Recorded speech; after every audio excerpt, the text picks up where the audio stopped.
Hello दोस्तों, नमस्ते, राम राम, जय श्री राम।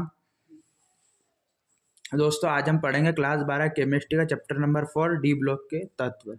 दोस्तों डी ब्लॉक के तत्व कहते कैसे हैं? वे तत्व जिनके परमाणु के अंतिम इलेक्ट्रॉन डी उपकोष में आते हैं उन्हें डी ब्लॉक के तत्व कहते हैं। दोस्तों यानी वे तत्व जिनके परमाणु के अंतिम इलेक्ट्रॉन डी उपकोष में होते हैं डी ब्लॉक के तत्व कहते हैं। अब दोस्तों हम वो पहले श्रेणी देख लेते हैं कि डी ब्लॉक के तत्व अंतिम उपकोष में, यानी उपकोष कौन से होते हैं। दोस्तों 1s2 2s2 2p6 4s2 1s2 2s2 2p6 3s2 3p6 और 4s2 3d10। ये है दोस्तों श्रेणी, ये आगे तक भी है पर अभी हमारे काम की यहीं तक है दोस्तों, तो हम यहीं तक पढ़ेंगे। और दोस्तों अगर कोई भी इलेक्ट्रॉन इस डी उपकोष में आ जाता है तो उसे हम डी ब्लॉक के तत्व कहते हैं। ठीक है दोस्तों, ये उपकोष दिए हुए हैं हमें। अब दोस्तों Fe, अब डी ब्लॉक के तत्व कौन कौन से होते हैं? जिनके परमाणु क्रमांक दोस्तों 21 से ऊपर होते हैं वो डी ब्लॉक के तत्व होते हैं। वो तो दोस्तों डी ब्लॉक के तत्वों को भी काफी श्रेणियों में बांटा गया है। तो उसमें प्रथम संक्रमण श्रेणी है 21 से 30 तक की।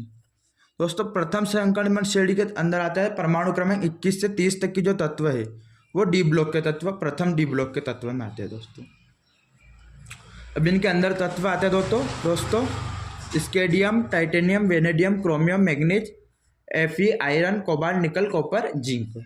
तो दोस्तों हमें कुछ उदाहरण दिए हुए हैं, ये पहले हम देख लेते हैं। हमारे पास है Fe। अब Fe का परमाणु क्रमांक होता है दोस्तों 26, जो कि 30 से ऊपर है। ये डी ब्लॉक का तत्व। और कैसे देखेंगे? 1s2 2s2 2p6 3s2 3p6 4s2।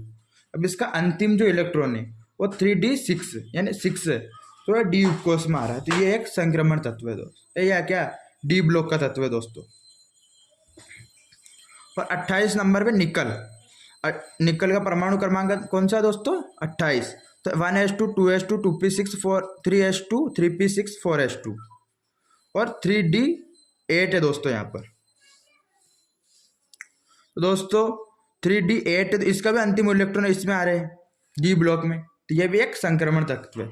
अब दोस्तों देखते हैं कैल्शियम। तो दोस्तों कैल्शियम का परमाणु क्रमांक 20 है। तो 1s2 2s2 2p6 और इसका अंतिम इलेक्ट्रॉन डी उपकोष में नहीं आ रहा है क्योंकि डी उपकोष में 0 हो रहा है, तो ये डी ब्लॉक का तत्व नहीं है। अब हमें कुछ उदाहरण भी दिए हुए हैं दोस्तों, जैसे जिंक, मैग्नीज, ये स्केडियम, कोबाल्ट और ये पोटेशियम। निम्न में से कौन डी ब्लॉक के तत्व हैं?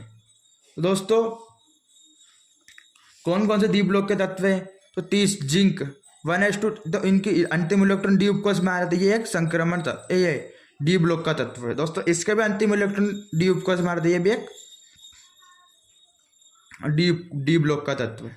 ये भी डी ब्लॉक का तत्व है, ये भी डी ब्लॉक का, पर ये डी ब्लॉक का तत्व नहीं है। क्यों नहीं है? क्योंकि इसका अंतिम इलेक्ट्रॉन डी उपकोष में नहीं आ रहे हैं दोस्तों। ये बात अवश्य याद रखना। अब हम अगला देखते हैं।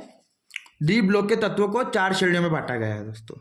कितने श्रेणियों में? 4 श्रेणियों में। एक तो प्रथम संक्रमण श्रेणी, द्वितीयक संक्रमण श्रेणी, तृतीयक, चतुर्थ। दोस्तों हमारी मेन तो प्रथम संक्रमण श्रेणी है दोस्तों। उसके बाद ये इसमें भी ज़्यादा कोई पढ़ने की ज़्यादा जरूरत नहीं है दोस्तों। तो प्रथम संक्रमण श्रेणी देखते हैं दोस्तों। 21 नंबर पे है हमारे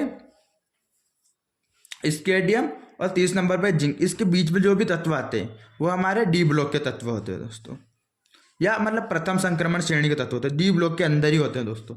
ये एक तो होता है 21 से 30 तक, एक होता है 39 से 48 तक, और एक होता है 57 से 80 तक, और एक 90 से ऊपर वाले तत्व दोस्तों।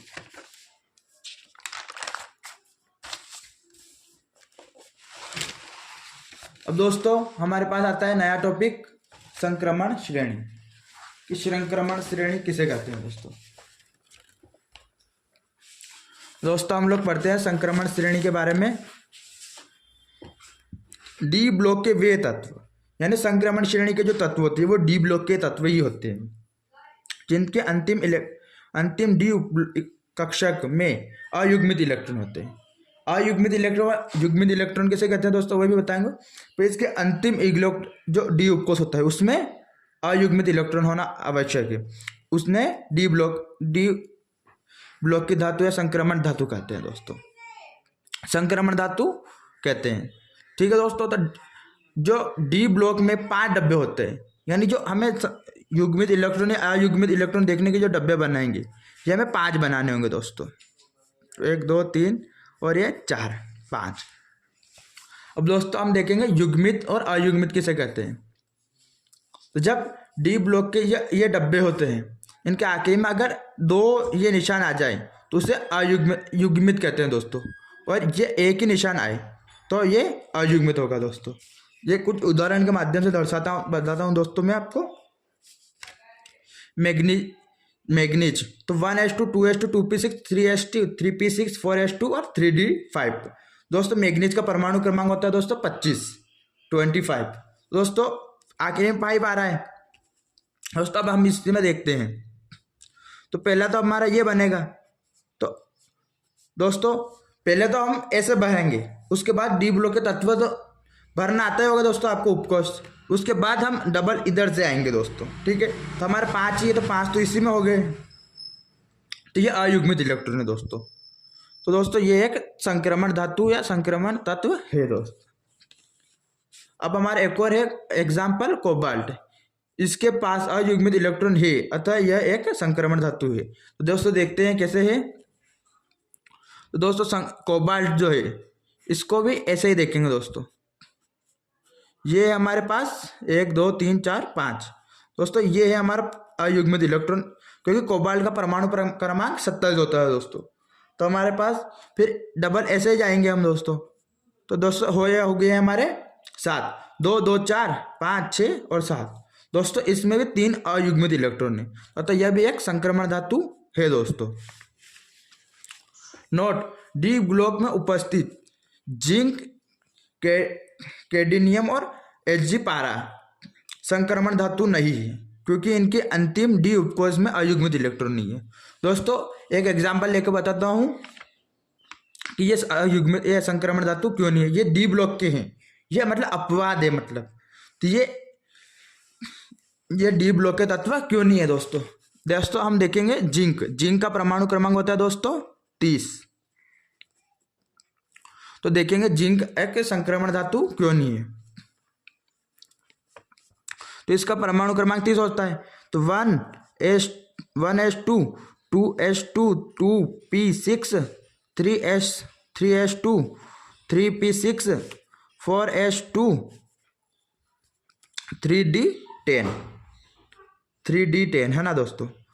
तो ये हमारे कुछ तत्व दिए हुए हैं दोस्तों। तो इसमें 2 2 4 और यहाँ तक तो हो गया हमारे 20, यहाँ तक हो गए हमारे 20, और उसके बाद हो गया डी उपकोष में कितने तत्व है दोस्तों हमारे 10। डी उपकोष में हमारे 10 तत्व है। तो हम देखते हैं इसको भरकर 1 2 3 4 5। ठीक है दोस्तों, तो ये है हमारे अयुग्मित इलेक्ट्रॉन। तो 5 तो ये हो गए और 5 ये हो गए।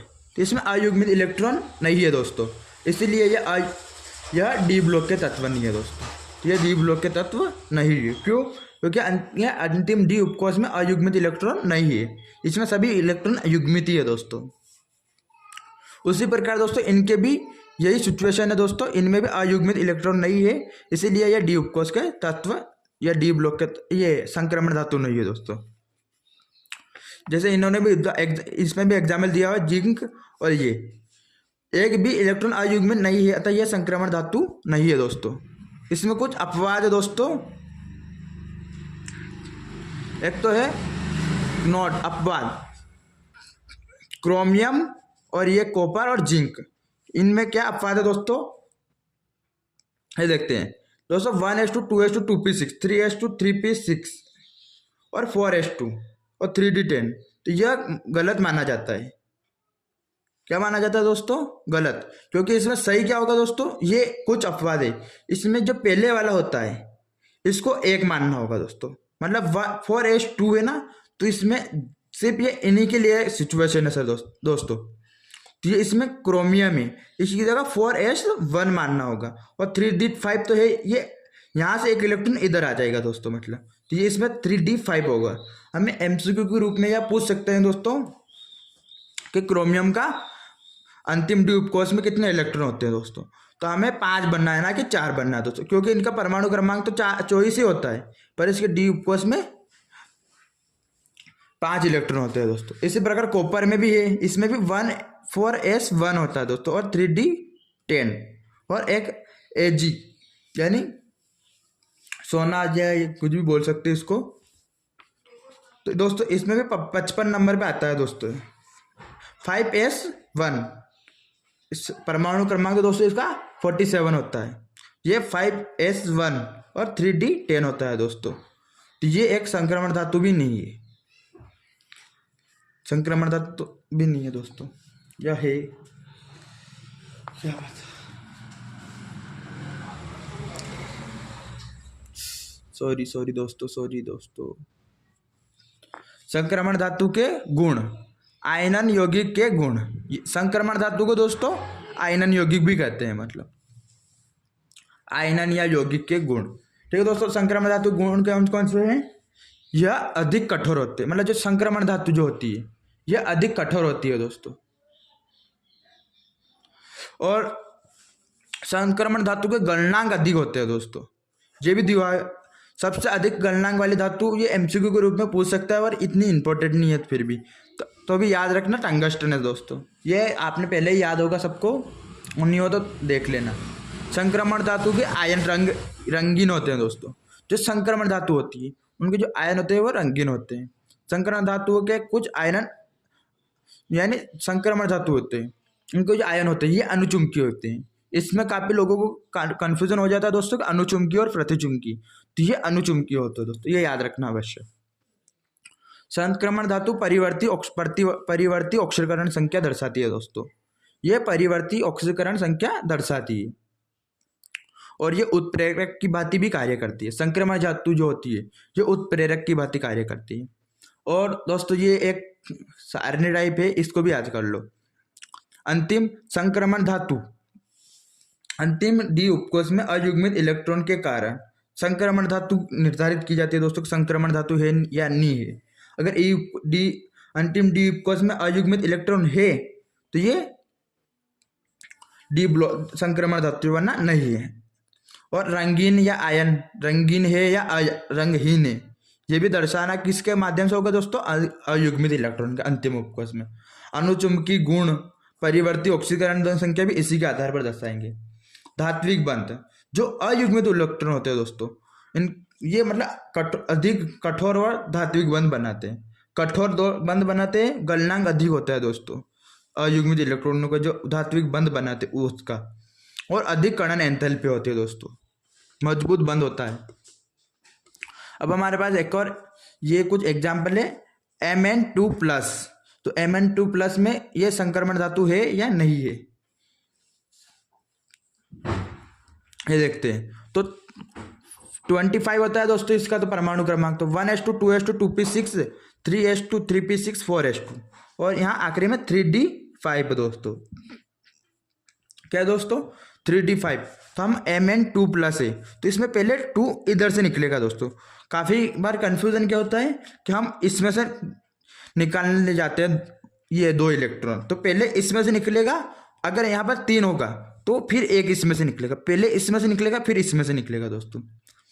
ठीक है, तो हमारे पास इसमें 0 हो गया तो इसमें 5, तो अयुग्मित इलेक्ट्रॉन है दोस्तों, तो ये अनुचुंबकीय प्रकृति दिखाएगा। और ये रंगीन होगा, जो भी संक्रमण धातु के गुण है वो सारे दर्शाएगा दोस्तों। अब हमारे पास एक और एग्जाम्पल है कोबाल्ट 3+।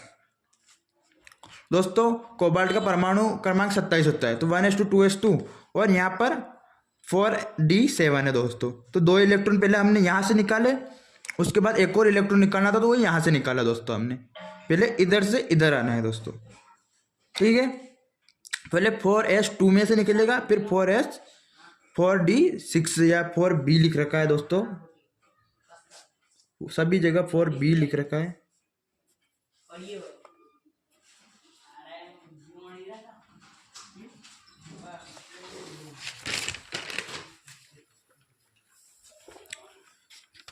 दोस्तों ये कुछ और दे रखे हैं, निम्नलिखित में से कौन सा रंगीन आयन है। दोस्तों यह देखते हैं कोबाल्ट।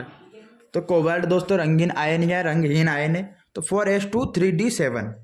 तो दोस्तों कोबाल्ट तो अंतिम उपकोष में कौन सी कितनी इलेक्ट्रॉन इसके साथ, तो 1s2 1 2 3 4 5 6। तो हमारे पास इलेक्ट्रॉन कितने हैं, ये दोस्तों 3+ भी है यहाँ पर। तो कोबाल्ट 3+, तो इसमें से एक इलेक्ट्रॉन निकल, दो तो इसमें से निकलेंगे और एक इसमें से निकलेगा, तो हमारे पास 6 इलेक्ट्रॉन। तो यार रंगीन है दोस्तों, क्योंकि इसमें अयुग्मित इलेक्ट्रॉन है दोस्तों। अब दोस्तों Zn2+, तो Zn का परमाणु क्रमांक कितना होता है दोस्तों, 30। तो दोस्तों इसमें से 2 इलेक्ट्रॉन निकाल लेंगे दोस्तों। तो पहले 2 तो इसी में से निकलेंगे, 3d10 तो ऐसा कैसा बचेगा। तो यह रंगीनहीन है दोस्तों, क्योंकि इसमें अयुग्मित इलेक्ट्रॉन नहीं है, या सफ़ेद या रंगहीन कह सकते हैं दोस्तों इसे। अब हमारे पास है निकल। तो निकल स्केडियम, टाइटेनियम, वेनेडियम, क्रोमियम और निकल मैग्नीज, Fe आयरन, कोबाल्ट, निकल, जिंक। आयरन, कोबाल्ट, निकल, यानी इसका परमाणु क्रमांक दोस्तों है 28। तो इसमें पहले 2 इलेक्ट्रॉन तो इसमें से निकलेंगे और फिर 1 इलेक्ट्रॉन इसमें निकला, क्योंकि इसका परमाणु क्रमांक 28 है दोस्तों। तो S2 और 2 इलेक्ट्रॉन इसमें से, एक में से, तो ये इसमें भी हमारे पास अयुग्मित इलेक्ट्रॉन है दोस्तों। तो ये भी एक रंगीन है। अब एक और है स्केडियम। ये स्केडियम में दोस्तों 3 इलेक्ट्रॉन निकालने हैं दोस्तों। तो 2 इधर से निकलेंगे, 1 इधर से निकलेगा, यानी स्केडियम का परमाणु क्रमांक 21 होता है दोस्तों, 21। दोस्तों 1 इलेक्ट्रॉन तो है इसके पास पहले डी उपकोष में, और 3 निकाल लेंगे तो 2 इसमें से निकलेंगे और 1 इसमें से निकलेंगे। तो यह रंगहीन हो जाएगा दोस्तों, क्योंकि इसमें एक भी अयुग्मित इलेक्ट्रॉन नहीं है। अब दोस्तों हम पढ़ेंगे चुंबकीय गुण के बारे में। और संक्रमण धातुओं के अधिकतम आयन अनुचुंबकीय होते हैं, क्योंकि कुछ ही संक्रमण धातु होते हैं उनके अधिकतम आयन अयुग्मित होते हैं, या सभी भी कह सकते हैं दोस्तों क्योंकि इनमें इनके अंतिम डी ब्लॉक में अयुग्मित इलेक्ट्रॉन होते हैं, इसीलिए ये अनुचुंबकीय होते हैं। अब दोस्तों अनुचुंबकीय किसे कहते हैं, चुंबक की ओर जाना, यानी चुंबक की ओर जाते हैं आकर्षित होते हैं उसे अनुचुंबकीय कहते हैं, और चुंबकीय क्षेत्र से दूर जाते हैं उसे प्रतिचुंबकीय कहते हैं दोस्तों। अब दोस्तों ये हमें कुछ एग्जाम्पल दिया हुआ है। टाइटेनियम 3+, स्केडियम, टाइटेनियम और वेनेडियम, यानी 23 परमाणु क्रमांक होता है दोस्तों। स्केडियम, टाइटेनियम, हाँ 222 परमाणु क्रमांक होता है इसका। तो 4s2 3d2, तो इसमें से अगर हम 3 इलेक्ट्रॉन निकाल लेंगे दोस्तों, तो इसमें अयुग्मित इलेक्ट्रॉन 1 बचेगा, यानी अनुचुंबकीय है दोस्तों। अब हमारे पास एक और एग्जाम्पल है मैग्नीज 7+। अब दोस्तों मैग्नीज का परमाणु क्रमांक होता है 25, और अगर इसमें से 2 और 5 दोनों निकाल लेंगे, 2 इसमें से निकलेंगे और 5 इसमें से निकलेंगे, तभी तो 7 निकलेंगे। तो ये अयुग्मित इलेक्ट्रॉन की संख्या 0 हो जाएगी दोस्तों इसमें। तो ये अनुचुंबकीय नहीं होगा दोस्तों, प्रतिचुंबकीय होगा, क्योंकि अयुग्मित इलेक्ट्रॉन नहीं है दोस्तों। अब हमारे पास है स्केडियम 3+, अनुचुंबकीय है या प्रतिचुंबकीय है, ये पूछा है दोस्तों हमें। तो 24 स्केडियम का परमाणु क्रमांक 24 होता है दोस्तों। तो ये अपवाद भी है दोस्तों, हमने पहले थोड़ी देर पहले देखा था दोस्तों कि ये एक अपवाद है, क्योंकि इसमें 4s1 होता है और 3d5 होता है दोस्तों। तो अगर क्रोमियम 3+ है तो इसमें 3 इलेक्ट्रॉन, 1 इलेक्ट्रॉन तो यहाँ से निकलेगा और 2 यहाँ से निकलेंगे, क्योंकि है एक ही, इस पर तो एक ही निकालेंगे ना। तो दोस्तों 2 यहाँ से निकल गए तो इस पर 3 बचे, तो ये अनुचुंबकीय है दोस्तों। अब दोस्तों हम पढ़ेंगे चुंबकीय आघूर्ण के बारे में, कि चुंबकीय आघूर्ण किसे कहते हैं। तो चुंबकीय आघूर्ण का सूत्र याद रखना दोस्तों आप, म्यू बराबर n कोष्टक में n+2 इंटू में दोस्तों इस n के। बोहर ने मैग्नेटोट Bm या Bm का सूत्र, मतलब इसका मात्रक है दोस्तों ये Bm, ठीक है दोस्तों। ये भी आवश्यक है। n अयुग्मित इलेक्ट्रॉनों की संख्या, जो इसमें n दिया हुआ है यह क्या है, अयुग्मित इलेक्ट्रॉन की संख्या, और म्यू क्या है, चुंबकीय आघूर्ण। म्यू बराबर 0 होगा तो प्रतिचुंबकीय, और म्यू बराबर अगर 0 नहीं है, कुछ संख्या प्राप्त हुई दोस्तों, तो वह पे अनुचुंबकीय प्राप्त होगा दोस्तों। अब मैं एग्जांपल दिया हो दोस्तों Fe3+, तो Fe3+ में दोस्तों अयुग्मित इलेक्ट्रॉन की संख्या कितनी, S20 हो गया। Fe का परमाणु क्रमांक कितना है दोस्तों, 26 यानी 26। तो 2 तो इधर से निकाल लिए उन्होंने 3 में से, और 1 इधर से निकाल लिया, तो दोस्तों इसका परमाणु क्रमांक कितना हो गया, 25। तो दोस्तों नहीं, इसमें अयुग्मित इलेक्ट्रॉन कितने बचे, 5, तो हम 5 रख के देखते हैं दोस्तों यहाँ पर। तो 5 कोष्टक में 5 + 2, तो कहाँ कितने प्राप्त हुए, 35। तो ये पहले यहाँ भी छोड़ सकते हो दोस्तों, क्योंकि हमें डायरेक्ट याद करना है कि अयुग्मित इलेक्ट्रॉन है या नहीं है, ये मतलब म्यू बराबर 0 है या नहीं है, तो ये अनुचुंबकीय दोस्तों।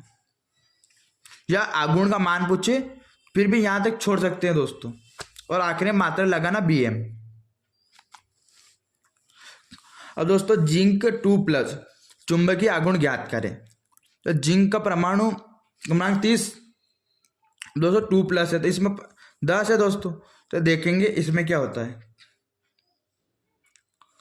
जिंक 2+ दोस्तों, इसमें म्यू बराबर 0 है, तो ये अयुग्मित इलेक्ट्रॉन नहीं है दोस्तों, इसमें अयुग्मित इलेक्ट्रॉन नहीं है। देखते हैं दोस्तों क्या हो रहा है इसमें। ये गलत तो कर रखा है दोस्तों, क्या कर रखा है, 10 कोष्टक में 10 + 2 दोस्तों।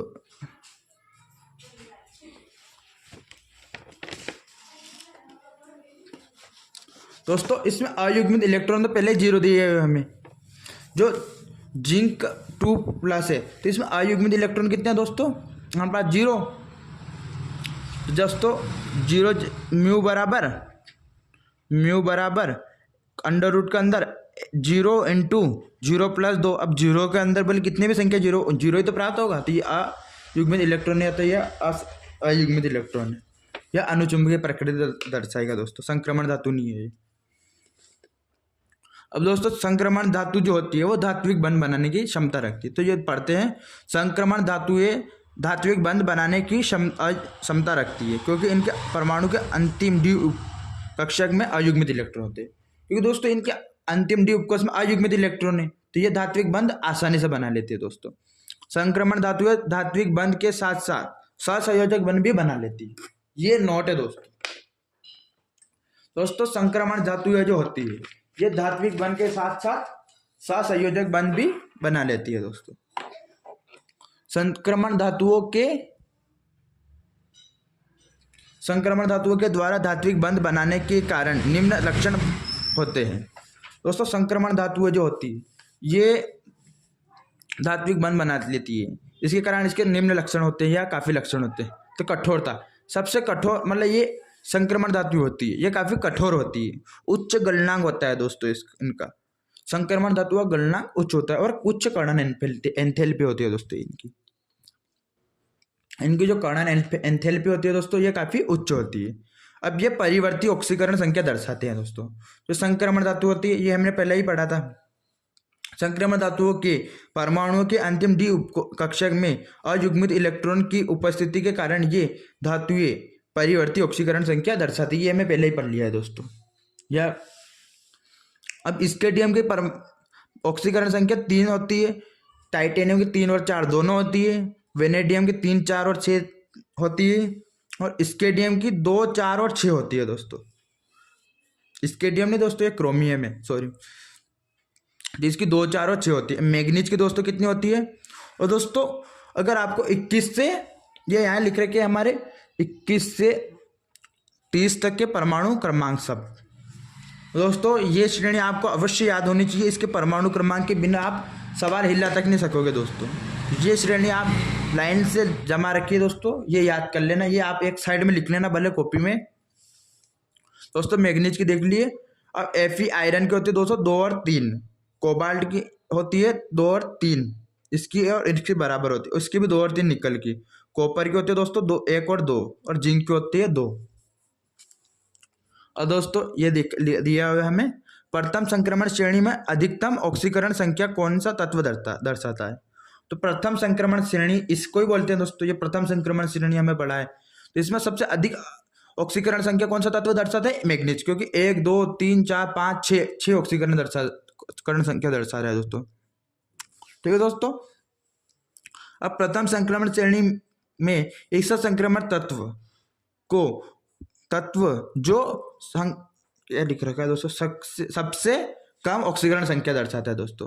प्रथम संक्रमण श्रेणी में ऐसे तत्व जो सबसे कम ऑक्सीकरण संख्या दर्शाते हैं, तो वो दोस्तों स्केडियम होगा।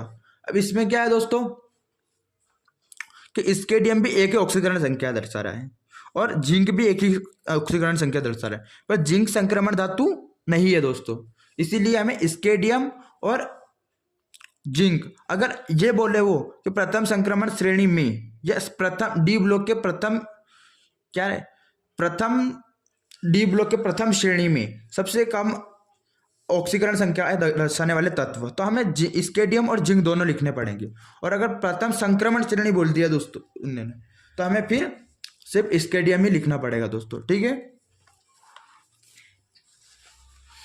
अब दोस्तों हम पढ़ेंगे ऑक्सीकरण संख्या के बारे में। दोस्तों ये हमारे काफ़ी चैप्टर में काम में आएगी दोस्तों। ये ऑक्सीकरण संख्या दर्शाना निकालना आपको दोस्तों आना ही चाहिए, क्योंकि ये हमारे आगे जाकर कार्बनिक रसायन में भी काम में आने वाला है दोस्तों, IUPAC के तौर पर। तो उसमें भी दोस्तों हमें ये काम में आएगा, तो इसीलिए हमें ये याद होना जरूरी है और इस चैप्टर में आ ही रहा है। तो दोस्तों पोटेशियम की ऑक्सीकरण संख्या 1 होती है, ये कुछ याद रखना पड़ेगा तो ही हम निकाल पाएंगे। सोडियम की होती है दोस्तों 1, कैल्शियम की 2, क्लोरीन की -1, Fe की -1 और ऑक्सीजन की -2। तो दोस्तों हम देखते हैं KMnO4। तो दोस्तों हमें Mn की ऑक्सीकरण संख्या बतानी है दोस्तों। तो हमें दिया हुआ है पोटेशियम की कितनी होती है दोस्तों? +1, तो +1 + x, जिसका हमें निकालनी है दोस्तों उसको हम x मान लेंगे, प्लस 4 O कितने हैं दोस्तों यहाँ पर 4, तो 4 कोष्टक में ऑक्सीकरण की ऑक्सीकरण संख्या कितनी है दोस्तों? -2, तो -2 ले लेंगे। तो अब -8 में से 2 1 जाएंगे तो कितने बचेंगे दोस्तों? 7, और 7 इधर आएंगे तो 7 हो जाएंगे, माइनस के साथ है दोस्तों ये। अब ये इधर आएंगे तो -7 हो जाएंगे प्लस के। अब दोस्तों ये एक और दिए हुए हैं हमें V2O5 मतलब V की ऑक्सीकरण संख्या निकालने है दोस्तों। तो V कितने है दोस्तों? 2, तो 2x हो जाएंगे, प्लस 5 O कितने हैं? 5, तो 5 कोष्टक में -2। और दोस्तों अब ये तो 2x - 10 बराबर 0 हो जाएंगे दोस्तों। अब दोस्तों 2x इधर ही रहेंगे और ये 10 इधर आ जाएंगे, x बराबर कितना हो जाएंगे दोस्तों हमारे? 5। अब दोस्तों हमारे पास एक और है क्रोमियम की ऑक्सीकरण संख्या निकालने के लिए पहले हम पोटेशियम का कितना है दोस्तों? 2, 1, क्योंकि 2 दिया हुआ है हमें। तो पोटेशियम का ऑक्सीकरण संख्या तो दोस्तों हमारी एक ही है, तो फिर 2x 7 -2, क्योंकि ऑक्सीजन का 2 है, तो ये यहाँ आ जाएगा हमारा x बराबर 6।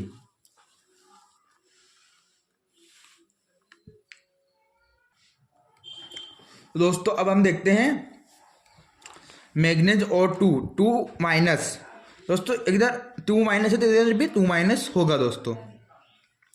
तो x + 4 - 2 बराबर -2 है दोस्तों। तो मैग्नीज का कितना है दोस्तों? x मान लेंगे, और का हम बताए दोस्तों -2 होता है, तो 4 कोष्टक -2 बराबर, ये जो ऊपर जो लिखा होता है दोस्तों ये बराबर के इधर आ जाता है दोस्तों, ये ध्यान रखना। तो x बराबर ये -8 हो गया दोस्तों, तो -8 इधर आगे क्या हो जाएगा? +8, और x बराबर 6 हो जाएगा दोस्तों। दोस्तों x बराबर -2 और 4 बराबर -1, तो ये 4 और 2 कितने हो जाएंगे? 4 × 2 कितने हो जाएंगे दोस्तों? 8, तो -1 में से 8 जाएंगे तो 7 हो जाएंगे। अब दोस्तों x क्रोमियम को हम x मान लेंगे, तो -2 कोष्टक में 4 बराबर -2, क्योंकि ऊपर कितने 2 दिए हुए हैं दोस्तों हमें? -2 या 2 के, कुछ भी दे सकता है। तो x बराबर -2 + 8 बराबर x बराबर 8, 6। संक्रमण धातुएं ऑक्सीजन व फ्लोरीन के साथ अधिकतम ऑक्सीकरण संख्या प्रदर्शित करता है, क्योंकि ऑक्सीजन व फ्लोरीन उच्च विद्युत ऋणात्मक होते हैं, जो संक्रमण धातुओं से इलेक्ट्रॉन खींचकर उन्हें धनावेशित कर देते हैं। है ना दोस्तों। जो संक्रमण धातु होती है वो ऑक्सीजन व फ्लोरीन के साथ अधिक ऑक्सीकरण संख्या दर्शाते हैं। क्यों? क्योंकि अधिक ऋणात्मक होते हैं। दोस्तों ये नोट किस लिए लिखा रखे? क्योंकि हमें एग्जाम में पूछ सकते हैं दोस्तों कि संक्रमण धातु ऑक्सीजन व फ्लोरीन के साथ अधिक ऑक्सीकरण संख्या क्यों दर्शाते हैं। तो हमें ये नीचे वाले क्यों वाली लाइन पूरी लिखनी पड़ेगी दोस्तों। और ये ऐसे प्रश्न काफी बार एग्जाम में पूछने को देखे जाते हैं दोस्तों, तो ये याद करना आप दोस्तों। अब दोस्तों एक और एग्जाम्पल दिया हुआ है हमें, संक्रमण धातुओं पर जितना अधिक धनावेश होता है उतना ही वह यौगिक अम्लीय होता है। यानी कोई भी संक्रमण धातु है उस पर जितना अधिक धनावेश होगा उतनी ही वह धातु मतलब अम्लीय प्रकृति की होगी। तो इन दोनों में से अम्लीय प्रकृति किसकी ज्यादा है दोस्तों? तो इस पे 3+3 और इस पे +7 है। तो अधिकतम किस पे दोस्तों? इस पे। तो ये अधिक यह होगा दोस्तों, अम्लीय होगा। अब उत्प्रेरक गुण, संक्रमण धातु जो होती है उत्प्रेरक की तरह कार्य करती है। वो संक्रमण धातु है वह उनके यौगिक उत्प्रेरक की भांति कार्य करते, उन्हें उत्प्रेरक की गुण प्रदर्शित करते हैं। करने में निम्न प्रकार है। परिवर्ती ऑक्सीकरण संख्या दर्शाते हैं दोस्तों, और अधिक सतह क्षेत्र होता है इसका। जो संक्रमण धातु होते हैं इनका सतह क्षेत्र या परमाणु आकार अधिक होता है दोस्तों। संक्रमण धातु उनके यौगिक उत्प्रेरक की भांति कार्य करते हैं। उत्प्रेरक गुण प्रदर्शित करने के भिन्न भिन्न कारण है, क्योंकि ये परिवर्ती ऑक्सीकरण संख्या दर्शाते हैं और अधिक सतह क्षेत्र होता है दोस्तों। ये क्या दे रखा है हमें दोस्तों? N2+3H2 बराबर Fe और Ca की उत्प्रेरक की भांति, मतलब उत्प्रेरक की उपस्थिति में होती है दोस्तों आपके लिए। तो 2NH3 हो जाए। तो दोस्तों अब हमारे पास होता है दोस्तों परमाणु त्रिज्या। प्रथम संक्रमण श्रेणी स्टेडियम से जिंक में बाएं से दाएं जाने पर, यानी प्रथम संक्रमण श्रेणी जो होती है इसमें बाएं से दाएं जाने पर परमाणु त्रिज्या का क्रम एक जैसा नहीं रहता है दोस्तों।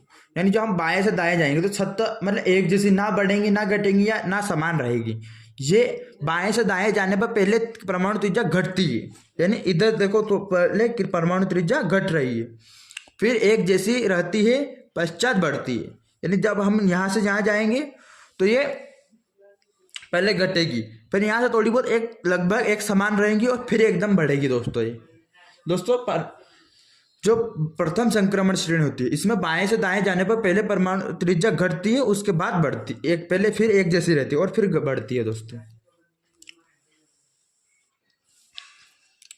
अयुग्मित इलेक्ट्रॉन के बढ़ने के साथ नाभिक का आकर्षण बल इलेक्ट्रॉन के प्रति अधिक होता है।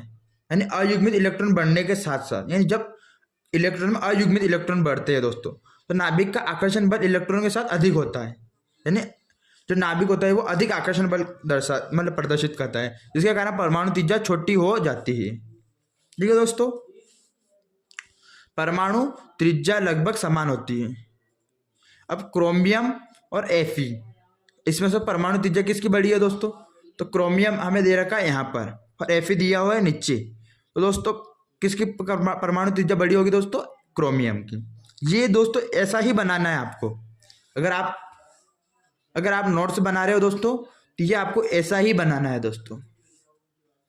अब दोस्तों हमें एक और दिया है कॉपर और जिंक। दोस्तों इसमें देखते हैं कॉपर यहाँ है और जिंक यहाँ, तो किसकी परमाणु त्रिज्या बढ़ाई है दोस्तों? जिंक की। परमाणु त्रिज्या लगभग समान होती है। Fe और कोबाल्ट इन दोनों की परमाणु त्रिज्या अधिकतर समान होती है दोस्तों। ये थोड़ा नीचे बना लो भले। तो इन दोनों की परमाणु त्रिज्या लगभग समान होती है दोस्तों। और दोस्तों हमारे पास होता है स्थायित्व। संक्रमण धातुओं के आयन D0, D5 और D10 विन्यास पर स्थायी हो जाते हैं। यानी अगर हम इनको D0, D5 और D10 अगर इलेक्ट्रॉन दे दे तो ये स्थायी हो जाती है। अपवाद क्रोमियम D3 विन्यास पर स्थायी होता है। यानी जो क्रोमियम होता है ये हर जगह अपवादी है दोस्तों, ये D3 पे स्थायी हो जाता है दोस्तों। इसमें अगर 0 इलेक्ट्रॉन कर देंगे तो ये स्थायी नहीं होगा दोस्तों। D0 पे स्थायी नहीं होता, ये सिर्फ D3 पे स्थायी होता है दोस्तों। तो दोस्तों देखते हैं अब हम D0 खाली कक्षक, यानी खाली कक्षक जो होता है उसमें तो एक ये स्थायी होता है D5, यानी सभी भरे हुए, इस पे ये स्थायी होता है संक्रमण धातु। और अगर सभी भरे हुए हैं डबल में भर गए तो ये स्थायी होता है दोस्तों। अब दोस्तों देखते हैं Mn2+ स्थायी या अस्थायी है दोस्तों। तो Mn2+ स्थायी है दोस्तों। Mn2+ स्थायी कैसे है दोस्तों? क्योंकि मैग्नीशियम का परमाणु क्रमांक कितना होता है दोस्तों हमारे पास 25, तो D5 होगा दोस्तों। अब पूरा ही बनाकर दिखा देता हूँ दोस्तों आपको। 1s2 2s2 2p6 3s2 3p6 4s2 और 3d10। ठीक है दोस्तों, 3d10 नहीं हमारे पास 5p है दोस्तों, क्योंकि मैग्नीज का परमाणु क्रमांक कितना होता है दोस्तों 25। तो दोस्तों दो, तो अब इसके मैग्नीज के ऊपर कितना 2 लगाया हुआ है दोस्तों, तो 2+ है, तो हम 2 इलेक्ट्रॉन इधर से निकालेंगे तो 0 हो जाएगा दोस्तों यहाँ पर, और यहाँ तो 25 होगा ही ना दोस्तों। तो 25 होगा तो ये हमारे पास ये 1 2 3 4 और ये 5। तो दोस्तों ये हमारे पास अयुग्मित इलेक्ट्रॉन दोस्तों, इसमें कितने 5, तो ये अस्थायी है, स्थायी है दोस्तों। अब Fe2+ अस्थायी है, ये भी देख लेना दोस्तों आप, और मैं बता ही देता हूं दोस्तों। Fe का परमाणु क्रमांक कितना होता है दोस्तों 26 यानी 26।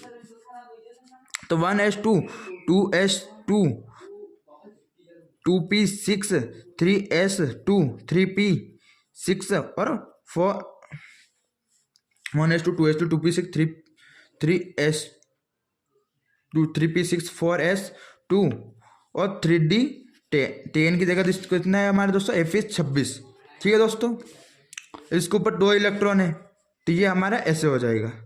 और अयुग्मित इलेक्ट्रॉन कितना हो गया दोस्तों इसमें 6। तो 1 2 3 4 5 और एक ये हो गया, तो अभी इसके अयुग्मित इलेक्ट्रॉन कितने हो गए दोस्तों इसमें 6, तो ये एक स्थायी नहीं है दोस्तों। और दोस्तों हम स्थायी बनाने के लिए 2 गुण होते हैं दोस्तों, अपचायक और उपचायक।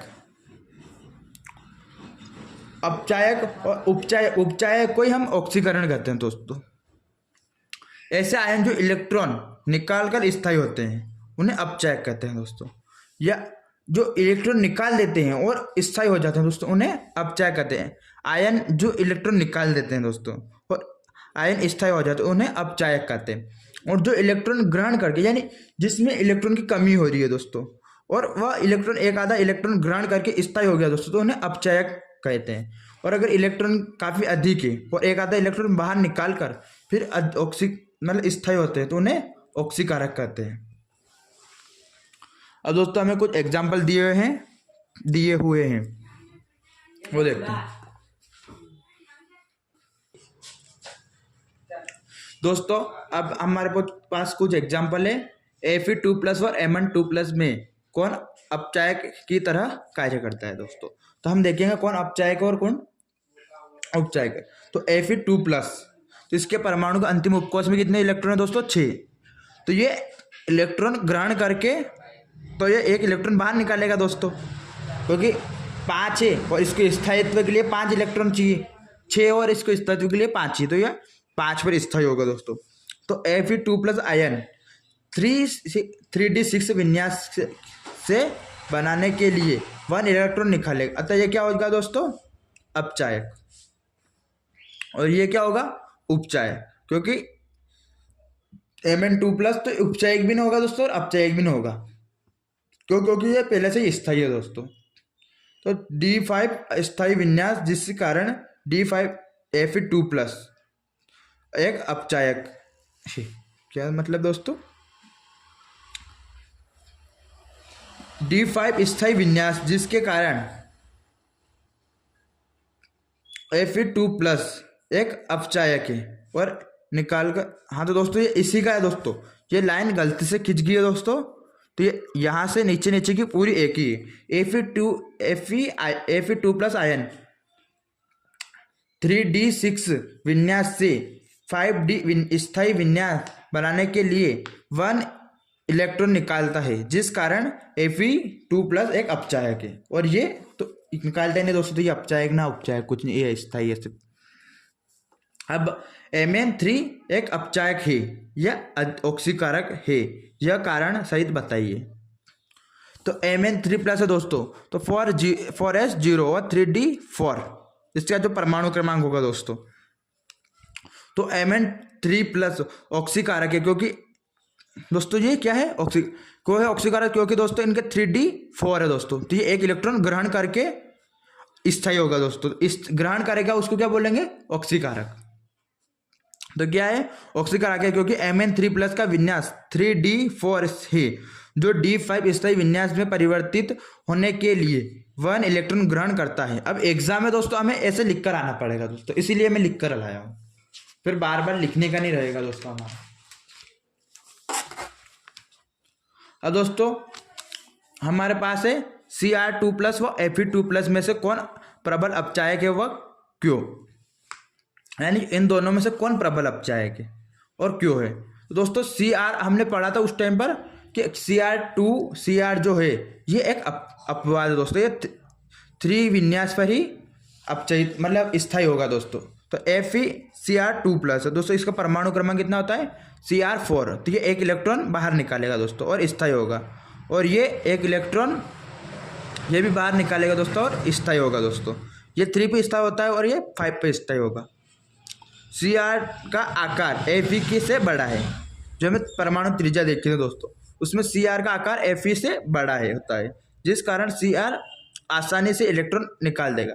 यानी दोस्तों जो Cr है उसका आकार यानी परमाणु त्रिज्या जाता है, तो उसका बाहरी वाला इलेक्ट्रॉन होगा वो दूर की ओर होगा, तो वो आसानी से इलेक्ट्रॉन निकाल देगा। और Fe पास होगा नाभिक के, तो नाभिक की बल ज़्यादा होगा दोस्तों इस पर, तो ये आसानी से इलेक्ट्रॉन नहीं निकालेगा। तो Cr का आकार Fe से बड़ा होता है, जिस कारण Cr2 आसानी से इलेक्ट्रॉन निकाल देगा और d5 स्थायी विन्यास प्राप्त कर लेगा। d3 दोस्तों, d3 स्थायी विन्यास प्राप्त करता है आसानी से, और d5 बड़ा है Fe से, अतः Cr2+ प्रबल अपचायक है। यानी प्रबल अपचायक कौन सा है, Cr2+। यानी इलेक्ट्रॉन बाहर निकालने की शक्ति किसमें जाता है दोस्तों, Cr2+। अब दोस्तों हम पढ़ते हैं एक और एग्जाम, क्या दे रखा है हमें, Mn3+ व Mn2+ का मानक इलेक्ट्रॉन विभव अधिक धनात्मक वोल्ट होता है, जबकि Fe3+ और Fe2+ का अधिक धनात्मक नहीं होता है, ऐसा क्यों दोस्तों, यह पूछा है। तो Mn3+ और Mn2+ में परिवर्तित होता है, तो यहाँ 1 ये 0 हो जाएगा और ये 0 हो जाएगा दोस्तों। Mn3+ है दोस्तों, तो इसमें 3d4 हो जाएगा, क्योंकि 2 इलेक्ट्रॉन यहाँ से निकलेंगे और एक यहाँ से निकलेंगे दोस्तों, तो ये हो जाएगा 3d4। और 4s Mn2+ में 4d0 है और d5 स्थायी विन्यास है, तो दोस्तों ये स्थायी है। तो Mn3+ ऑक्सीकारक है, क्योंकि ये इसमें इलेक्ट्रॉन ग्रहण करेगा दोस्तों, तब ये स्थायी होगा दोस्तों, जिस कारण इसका मानक इलेक्ट्रॉन विभव वोल्ट अधिक धनात्मक है। यानी जो ऑक्सीकारक है तो इसका मानक इलेक्ट्रॉन विभव जितना अधिक, तो ये अधिक धनात्मक होगा दोस्तों। और एक और एग्जाम्पल क्या दिया हुआ है हमें दोस्तों, Fe3+ और Fe2+। दोस्तों ये देखते हैं Fe3+ जो है दोस्तों ये 3,5 पर स्थायी है दोस्तों, और ये ऑक्सीकारक है, d6 से, तो ये एक इलेक्ट्रॉन बाहर निकालेगा दोस्तों। तो Fe3+ स्थायी विन्यास वाला आयन है, और ये स्थायी विन्यास वाला आयन नहीं, इसीलिए ऐसा हो रहा था दोस्तों। अब हमारे पास एक और कुछ एग्जाम्पल और दिए रखे हैं दोस्तों। टाइटेनियम 2+ व V4 अपचायक है या ऑक्सीकारक है दोस्तों, ये देख लेते हैं एक बार और, फिर पहले बार रिवीजन पॉइंट के तौर पर। तो दोस्तों टाइटेनियम में इसका परमाणु क्रमांक होता है दोस्तों 4s2 3d2, और टाइटेनियम तो दोस्तों 2 इलेक्ट्रॉन निकलेंगे टाइटेनियम 2+ में दोस्तों, यहाँ तो d2, तो ये दोस्तों 2 इलेक्ट्रॉन निकालेगा या ग्रहण करेगा, तो दोस्तों ये अपचायक है। अपचायक कैसे दोस्तों, ये अपचायक है क्योंकि ये 2 इलेक्ट्रॉन निकालेगा दोस्तों, 2 इलेक्ट्रॉन ग्रहण करने की जगह ये 2 इलेक्ट्रॉन निकाले, 3 इलेक्ट्रॉन ग्रहण करने पड़ेंगे और 2 इलेक्ट्रॉन निकालने में काम चल जाएगा दोस्तों इसका, तो ये 2 इलेक्ट्रॉन निकाल देगा। अब दोस्तों एक और दिया हुआ है हमें वेनेडियम दोस्तों, इससे वेनेडियम 4 दोस्तों, इसमें d1 है, तो ये भी एक इलेक्ट्रॉन निकालेगा, तो ये भी एक अपचायक है।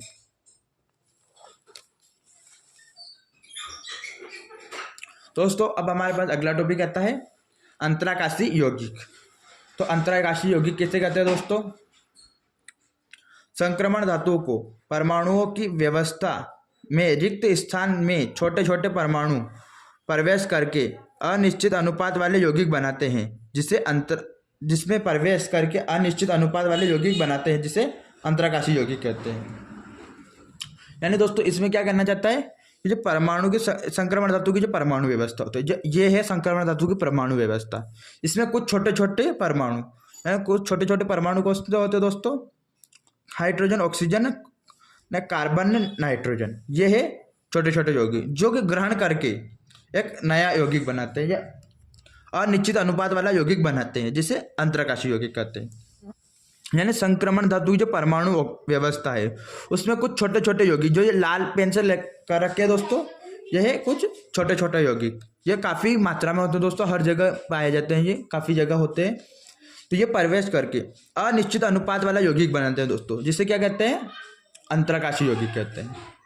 ठीक है दोस्तों, अब हमारे पास अगला टॉपिक आता है मिश्र धातु।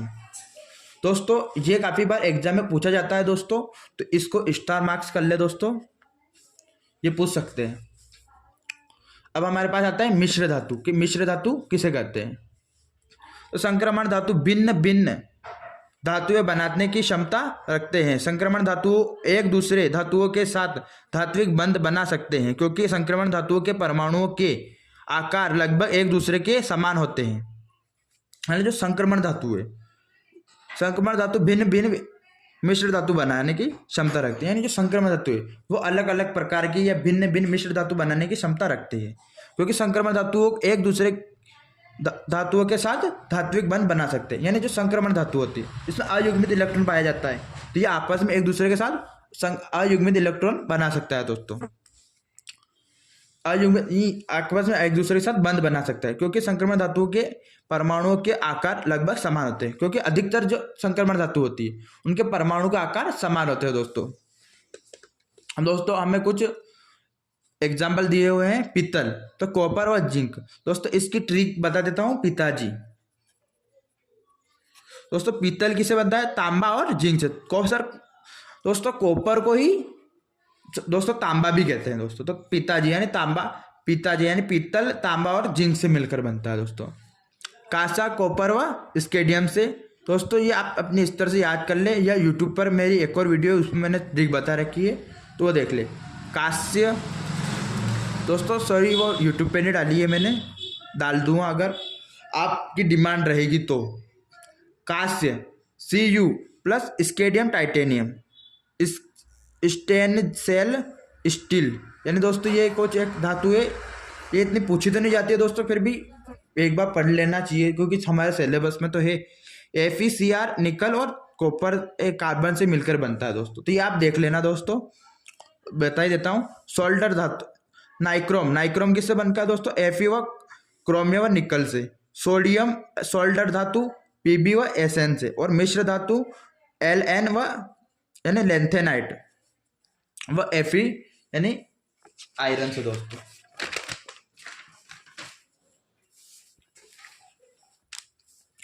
और दोस्तों हमारे पास अगला टॉपिक है Mn व Cr के यौगिक। Mn व Cr यानी मैग्नीज व क्रोमियम के यौगिक। तो KMnO4 ये क्या है? Mn व Cr के यौगिक है। बनाने की विधियाँ, ये दोस्तों हमें काफ़ी बार पूछने को मिलती है। ये अगर आएगी तो बड़े नंबर में आएगी दोस्तों, 3 या 4 नंबर में पूछी जाती है दोस्तों ये विधि। काफ़ी बार 2 में भी पूछ लेते हैं दोस्तों, पर 1 में तो कभी नहीं पूछेंगे। 2, 3 और 4, फिर उसी के हिसाब से आप लिखना दोस्तों। तो MnO4 बनाने के लिए पायरोलुसाइड किसे कहते हैं दोस्तों? MnO2, जो MnO2 इससे एक पायरोलुसाइड कहते हैं, का प्रयोग किया जाता है। इसको बनाने में 2 पद होते हैं। यानी दोस्तों ये जो अभिक्रिया है ये 2 पदों में समाप्त होती है दोस्तों। पहले पद में कैसे हो दोस्तों? ये पायरोलुसाइड, इसके 2 अणु लेने, MnO2। पायरोलुसाइड के 2 अणु लेकर 4KOH व O2 से अभिक्रिया करानी है दोस्तों। जो पायरोलुसाइड है इसकी अभिक्रिया 4KOH और O2 से अभिक्रिया करानी है। तो हमें क्या प्राप्त होगा दोस्तों? K2MnO4। सो जो K2 है ये इधर आ जाएगा और MnO4 से अभिक्रिया कर, ये O2 भी इधर आ जाएगा और OH इधर हो जाएगा दोस्तों और H2O बना लेगा। ठीक है दोस्तों, और K2MnO4 बन जाएगा। दोस्तों KMnO4 बनाने के लिए पहले पद में पाइरोलुसाइड की क्रिया KOH O2 के साथ कराई जाती है, जिससे KMnO4 व H2O प्राप्त होता है। अब दोस्तों ये बाद में H2O लिखो या ना लिखो उससे कोई फर्क नहीं पड़ता है दोस्तों। इसमें क्या होता है, ये बनाने के लिए ये करना होगा दोस्तों। ठीक है दोस्तों, अब द्वितीयक पद में क्या होता है दोस्तों, K2MnO4 बनाने के लिए H2SO4 यानी हाइड्रोक्लोरिक सल्फ्यूरिक अम्ल से क्रिया करानी होगी दोस्तों हमें। K2MnO4 जो हमारे को यहाँ से प्राप्त हुआ है दोस्तों, K2MnO4 ये यहाँ से प्राप्त हुआ है, इसकी क्रिया हम H2SO4 से कराएंगे। तो 2KMnO4 जो कि हमें प्राप्त करना था दोस्तों, जो कि 2KMnO4 हमें प्राप्त करना था, ये प्राप्त हो जाएगा दोस्तों। और उसके साथ हमें कुछ धातु और प्राप्त होगी, MnO K2SO4 और H2O। तो दोस्तों ये भी हमारे, तो इसकी भी थ्योरी लिख देखते हैं दोस्तों। पोटेशियम मैग्नेट जो ये धातु है इसको पोटेशियम मैग्नेट कहते हैं दोस्तों। क्या कहते हैं, पोटेशियम मैग्नेट। इसकी क्रिया सल्फ्यूरिक अम्ल के साथ करने पर पोटेशियम परमैग्नेट प्राप्त होता है। और KMnO4 को क्या कहते हैं दोस्तों, पोटेशियम परमैग्नेट। ये अवश्य याद रखना दोस्तों, हमें डायरेक्ट नहीं पूछ के ये भी पूछ सकता है दोस्तों कि KMnO4 बनाने की विधि बताइए। इसके अलावा हमें ये भी बोल सकता है दोस्तों कि पोटेशियम परमैग्नेट बनाने की विधि बताइए, तो हमें ये भी ध्यान रखना है। अब दोस्तों कुछ रासायनिक गुण दिए हुए हमें, ये पढ़ेंगे दोस्तों हम अगली वीडियो में। दोस्तों अगली वीडियो, ये वीडियो इतनी बड़ी रखेंगे दोस्तों, ये रासायनिक गुण अब हम अगली वीडियो में पढ़ेंगे।